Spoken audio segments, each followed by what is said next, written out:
Na mtazamaji wa Sanga Media TZ, hii ni hatua yetu ya pili sasa, kwa sababu jana tulikuwepo maeneo haya kwa Mustafa. Kuna sehemu kuna changamoto mbalimbali za masuala uharibifu wa miundombinu mbalimbali, lakini siku ya jana tulikuwa sawa sawa kuweza kuzungumza na mwenyekiti kulingana na changamoto za hapa na pale. Alikuwa katingwa na majukumu yake. Kwa leo hii Sanga Media na timu yangu nzima tumefunga tena safari, tuko ofisini kwake kwa ajili ya kuweza kuzungumza naye, tuweze kujua kilio cha wananchi, hususan wananchi wote ambao tulizungumza nao jana. Kiu yao kubwa, wanamhitaji mkurugenzi afike katika mahali pale, kwa sababu tulishuhudia kuna changamoto nyingi mno, hususan kupasuka kwa ukuta wa dampo ambao unamwaga maji machafu kwenda katika makazi ya watu. Tuko ofisini kwa mwenyekiti ndugu yetu anakwenda kwa jina la Fikiri Rajabu. Tuko ofisini kwake tuweze kuzungumza naye machache, aweze kuzungumza sasa nini tathmini yake kwa ujumla, hususan kilio cha wananchi ambao wao kilio chao kikubwa wanamhitaji mheshimiwa afike pale ambaye ni mkurugenzi wa maeneo huko, aweze kutambua na kuona changamoto ambazo wananchi wanazipitia katika maeneo yao.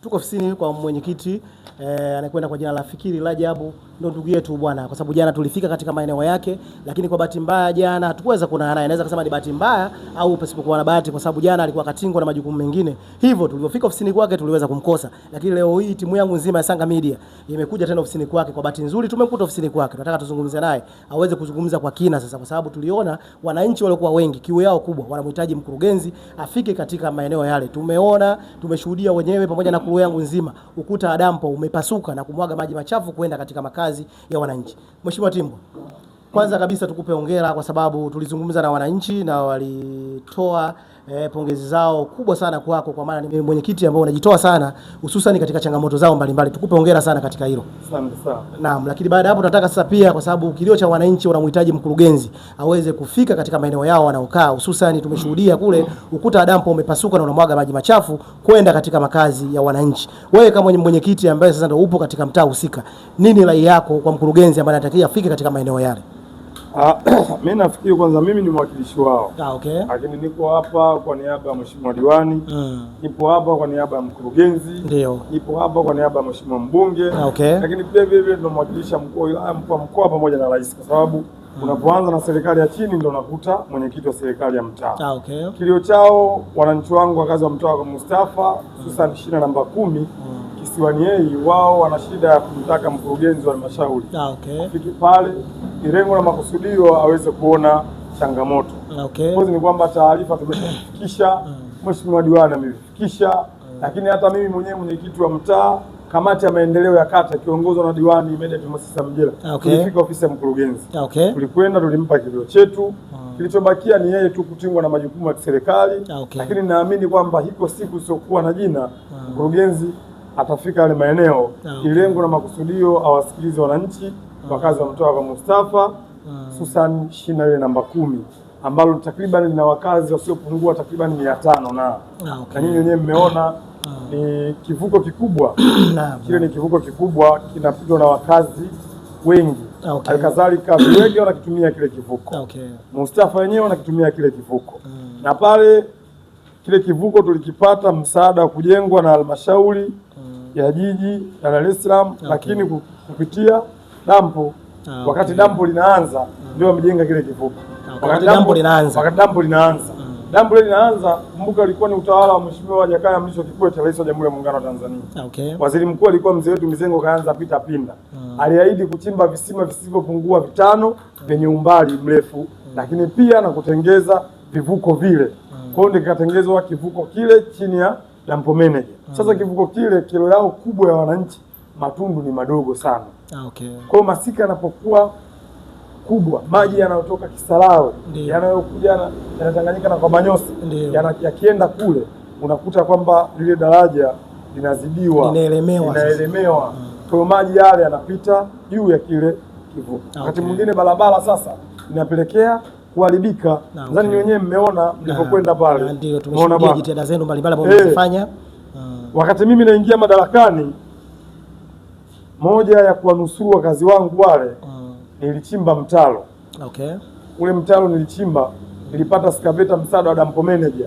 Ambalo excavator lile lilikaa takriban na siku 2. Tukatumia mafuta lita 160, 80 kwa 80 lita 160. Kwa tumechimba mtaro na kuwekea wigo, na heli walilahi alhamdulillah, kumshukuru Mwenyezi Mungu, masika haya maji hayajaama kutoka kwenye chanzo cha mkondo kwenda kwenye makazi ya watu. Lakini kipindi kile maji yalikuwa yanahama, yalikuwa yanakwenda kwenye makazi ya watu. Sasa hizi mimi na wewe bwana Sanga, kama jana au juzi ungeenda, tulikuwa tunatoa magodoro, tulikuwa tunatoa vitu, maji yameingia ndani, tulikuwa tunaokoa watoto, tunatoa makaunta buku yameloa, madaftari, mabegi. Lakini sasa hivi hakuna. Sasa hivi unaona tu wananchi wakifika pale wanampongeza mwenyekiti wa mtaa, muona bwana kwa kazi nzuri aliyoifanya, lakini kilio chao ni barabara kuharibika kutokana na ile daraja. Kwa mimi kilio changu naungana na wananchi wangu ni kumuomba mkurugenzi kufika ile eneo ili kiwezekana aweze kutusaidia kufanikia kuliondoa kile kivuko. Kuweka daraja ambalo lina matundu makubwa, maji yakapita, ili wananchi na wao wanufaike na matunda ya Mheshimiwa Rais Samia Suluhu Hassan. Okay. Binafsi kwa sababu tumejaribu kuzungumza na wakazi wa maeneo yale, kwanza kabisa wana imani kubwa sana na wewe. Na wewe umesema kwamba umejaribu kuongea na mkurugenzi, lakini kasema atafika sehemu ya tukio, lakini bado hajafika. Je, huwa labda hajakuahidi ile sasa wananchi ambao wanawasimamia waweze kujua kwamba labda siku fulani tarehe fulani labda mkurugenzi anaweza akafika katika maeneo yao? Unajua mimi mwenyekiti wa mtaa, kikao changu cha mwisho ni kamati ya maendeleo ya kata kwa Mheshimiwa Diwani. Okay. Na sio kwamba hatuna mandate ya kumpigia mkurugenzi, lakini tunakwenda ngazi kwa ngazi. Mfano kama malalamiko ya Mheshimiwa Diwani anayafahamu. Okay. Na yeye aliinua kikao cha kamati ya maendeleo, tukaenda kwa mkurugenzi. Okay. Kwa kero ya kumhitaji mkurugenzi hapa kwenye kata yake ya Pugu ni kubwa mno. Okay. Na sio kwa Mustafa tu. Kata ya Pugu na mitaa mitano. Changamoto kwenye baadhi ya mitaa mingine yote ipo. Lakini mkurugenzi anapokuja kufika eneo husika na anavyoona kero za wananchi, manake na yeye mwenyewe wakati anakwenda kwenye vikao vya baraza vya madiwani kwenda kwenye kupanga bajeti ya fedha za kuhudumia mitaa, kwa hiyo anajua kwamba kata ya Pugu inahitajika fungu kiasi gani kurekebisha hizo barabara zao zilizo korofi zinazosumbua. Okay. Na kipindi hiki tunakwenda kwenye kipindi cha uchaguzi, hatuhitaji tena kwenda kwa wananchi kukiombea Chama cha Mapinduzi kwa sababu hakuna sababu ya kuzungumza. Mimi nimetokana na Chama cha Mapinduzi. Okay. Hakuna sababu tena ya kwenda kukiombea kula Chama cha Mapinduzi. Kwanza tena kukutana na maswali ambayo yanahitaji majibu, wakati majibu sisi tupo tunaipaswa kujibu.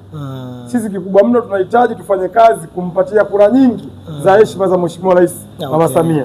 Tupate kura nyingi za heshima za Mheshimiwa mbunge wa jimbo la Ukonga. Tupate kura nyingi za heshima za Mheshimiwa Diwani.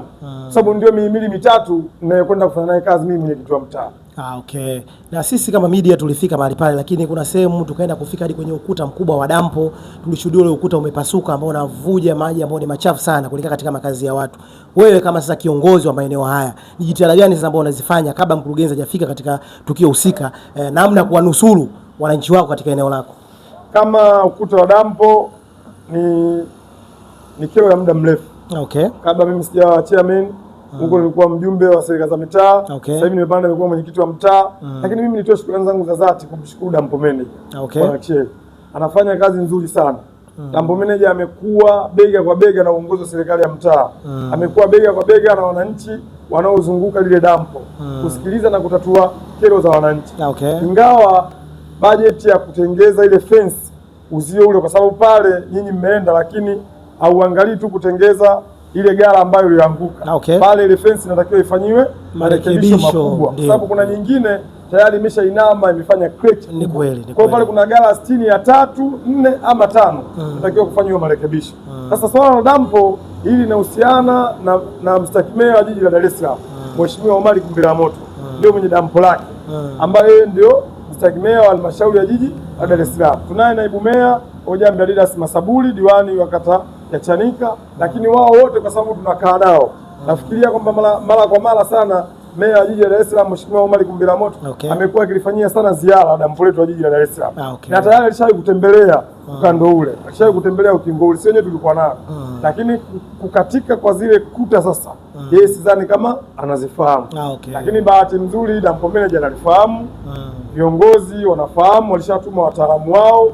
Mara ya mwisho taarifa hizi zilibaki kwa mhandisi mkuu wa halmashauri ya jiji kuleta watu wao ili kujua jinsi gani ya kuweza kutengeza zile kuta ili sasa maji machafu yasichuje kurudi kwa wananchi. Okay. Mheshimiwa Fikiri, watu tunakaribia kumaliza sasa. Nini wananchi wako au wakazi wa maeneo yako nini wafanye wakati wanaendelea kumsubiri sasa mkurugenzi?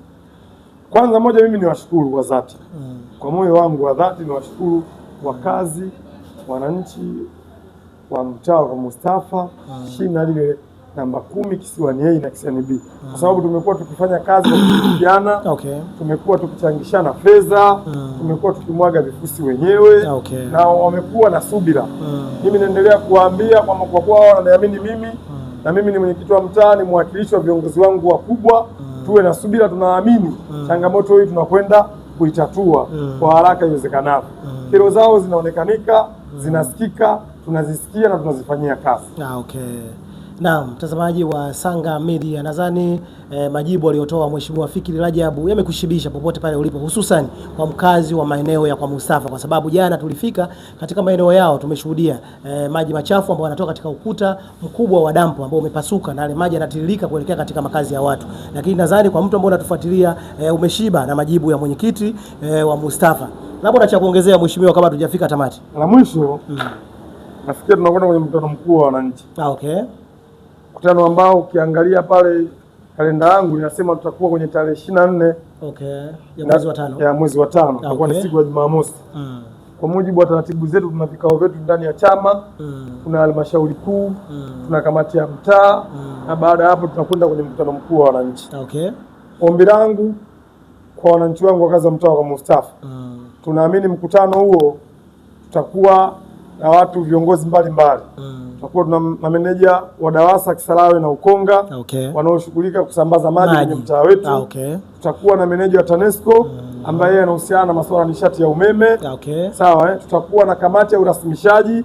Mtaa wetu tulikuwa na zoezi zima la urasimishaji, ina 60 ya miaka 8 halina majibu. Kwa hiyo tutakuwa tunao, lakini siku hiyo tutakuwa tuna uzinduzi rasmi wa uniformu zetu za makamanda wetu wa ulinzi polisi jamii mtaa wetu wa Mustafa, polisi jamii. Uniformu ambazo zilichangiwa fedha na wananchi wangu wakazi wa mtaa wa Mustafa, takriban milioni 1,700,000 na ushe, ambako sasa uniformu zile zimeshonwa, zimekamilika, zimedaliziwa. Kwa hiyo maana yake ni kwamba tarehe hiyo tutakuwa na tarehe ya uzinduzi wa rasmi ya uniformu za makamanda. Kwa hiyo makamanda wa Mustafa watakuwa na sare zao maalum, lakini siku hiyo tutakuwa tunatarajia kutangaza kamati mbalimbali za mtaa zitakazokuwa zikiongozwa na wenye viti wao. Of course wanakuwa ni wajumbe wa serikali za mitaa, lakini tutakuwa tuna kamati ya afya, tutakuwa na kamati ya mazingira, tutakuwa na kamati ya michezo, tutakuwa na kamati ya maji, tutakuwa na kamati ya ulinzi. Lakini wajumbe ni wananchi wenyewe ambao wanatokana na mkutano mkuu wa wananchi. Lakini siku hiyo tutakuwa tuna uthibitisho wa kamati ya ulinzi tulioipa muda wa miezi 3 inayoendelea kuoperate kazi zake za ulinzi ndani ya mtaa. Tutakwenda kuithibitisha. Lakini kwa uwezo wa Mwenyezi Mungu tunaamini kwa tunavyoendelea kupanga mkutano wetu vizuri, tunatarajia kwa mgeni rasmi kuwepo na DC wetu wa wilaya ya Ilala Edward Mpogolo, mkuu wa wilaya. Lakini tunatarajia kuwepo kwa mheshimiwa diwani wa kata ya Pugu, tunatarajia kuwepo na viongozi wetu wa chama. Kwa hiyo maana yake tunatarajia kwamba kufanya mkutano ambao peke yake utakuwa wa kifano. Kwa hiyo maana yake ombi langu mimi, ndugu wananchi, sio siku ya kukosa. Waweze kujaa kwa wingi. Waweze kujaa kwa wingi. Mkutano tunatarajia kufanya kuanzia majira ya saa 8 mpaka saa 12 tutakuwa mkutano wetu tumemaliza. Kwa hiyo tutakuwa tuna masaa 4 ya kujadiliana nini kifanyike ndani ya mtaa wetu wa Mustafa. Naam, mtazamaji wa Sanga Media, kama ulivyomsikia ndugu yetu alichokizungumza hapo, kikubwa akatoa sana rai kwa wananchi au wakazi wa maeneo ya kwa Mustafa. Siku ya mkutano wa wananchi mnahitajika mfike kwa wingi, kwa sababu wananchi mara nyingi tuna changamoto mbalimbali. Huwa mara nyingi hatushiriki katika mikutano mbalimbali, lakini tunakuwa tukitoa lawama. Shiriki katika mikutano mbalimbali, kama una kero yako unaweza kuzungumza, na hiyo naamini inakuwa ndio siku yako ya kutatua changamoto zako. Hivyo basi sisi tumefikia tamati pamoja na crew yangu nzima ya Sanga Media ambao tulifika maeneo ya kwa Mustafa, tulimtembelea mwenyekiti wa serikali za mtaa baada ya jana kumtafuta sana na jitihada zetu zikagonga mwamba, lakini leo hii tunashukuru tumempata ofisini kwake. Naamini kile ambacho ulitegemea ukisikia umekisikia. Shukrani sana.